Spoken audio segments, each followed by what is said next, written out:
Hi guys! Welcome to my vlog. For today's video, nandito kami sa Rocket ngayon. Pupunta kami dun sa bahay nila Torres. Kakain kami. Yan. Nakasakay yung tricycle sa Rocket. Babawapin niya. Yan. Babawin niya. Di naman siya nakakatakot. Kunti lang. Pag isang kakamali mo lang dyan, tulog ka. Yan o. Puro ayos lang yan. Malakas to. May rocket na naman napupunta doon para kukuha ng pasahero. Hello Uncle!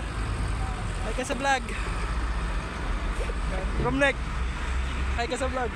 Hi. Ano, mangangan na mo? Paglingayan. Hi ka naman sa vlog natin ah. Hi mga ate. Eh, mga ate, taka ka mas daw. Ay, sorry. Yan. Dito na kami guys, malapit na kami. Oh, mayroon nagbabakto. So ito kaganda sa lugar nila. Ito yung sinasabi nilang flood control ghost project. Sige. Hey! I found the love. Yes, Uncle! Hi Uncle. Welcome to my vlog. Ano namang Jacob? Malapit na kami guys. Overnight ka naman eh. Overnight?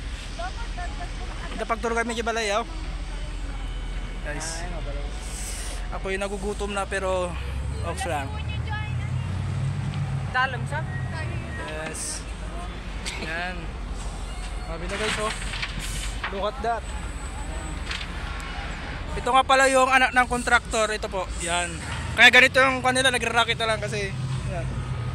Kinurakot ni Bilencio. Ngayon na pati ni Torres, sino kanya nga po itong Yan. Guys. mag-recusal pa niya? Update ko kayo mamaya guys.